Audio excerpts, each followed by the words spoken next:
James, one thing I love about the way Ivory insulates their homes is they use a blown-in product. The most important thing I think about insulation is not actually what the insulation itself is, but how it's installed. And with Ivory using a blown-in product, it's able to fill every little nook and cranny perfectly and also get great density throughout the whole space. Now this is a great example to me. What we've got is we've got a stud cavity here that's not quite the normal distance of normal stud cavities. And so if you're going to try and put a bat in there, the bat's going to have to be cut down individually. And that's what most builders put in. And it's basically a sheet of insulation that's put together, and it's got sometimes a piece of paper on one side of it, and it basically needs to be cut to fit any space where it's going to be put. In some cases that works okay if you've got a stud cavity that's just the right width and doesn't have anything inside of it. But in all reality, most stud cavities have something in them that keep them from being a perfect fit for a bat. This one's a little more narrow.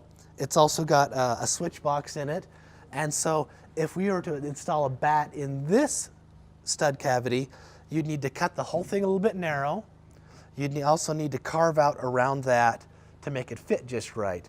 And to be quite honest, bats do not cut easily. And in all reality, most of the time it's not done with the care that needs to happen for it to be done right. Now, with a blown-in product, you simply staple this mat over the top and blow loose fill insulation into this thing. And just by its very nature, the product fills every little irregular shape, and it heads in back behind this box just beautifully. And it's really the best way to insulate a wall. It does come with a higher R value, which is a measure of how much insulation there is. But I think the benefits of using a blown-in product go far beyond just the increased R value, because far more important than the R value is how well it's insulated. Now, without trying to get too technical, if you have this stud cavity and the insulation is not cut right, let's say there's a little gap down here at the bottom that might leave just the bottom few inches exposed. And you could say, well, it's 95% insulated correctly, so we've only got a 5% drop in this. That's actually not the reality. If you've got even just a little gap down there at the bottom, it's called short circuiting. It short circuits this whole cavity because it allows air movement to be introduced into that because there's no insulation in there. And you can get also what are called convective loops if the insulation isn't filling the entire cavity with the correct density.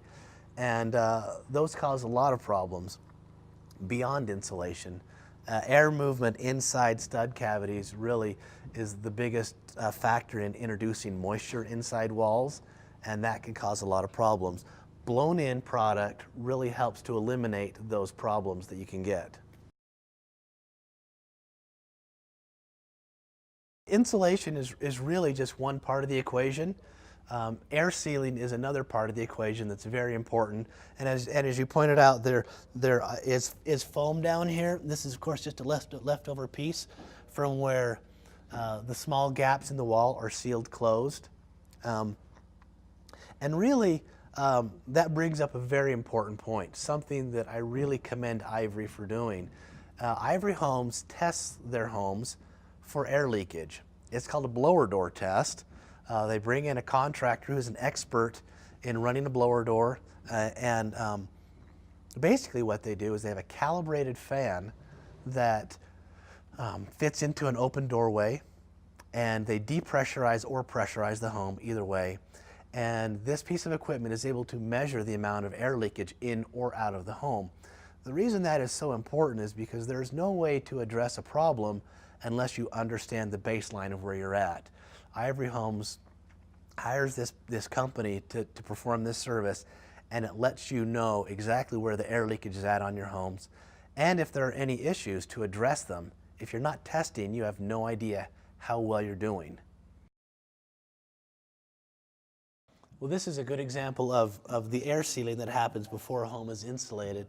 You notice that these holes in the bottom plate are foam sealed, and that is very important to keep the air movement from happening within the wall. It's important that there's no air movement inside. The foaming in combination with the blown-in insulation is a great combination to keep the air movement to a minimum and to keep things insulated well.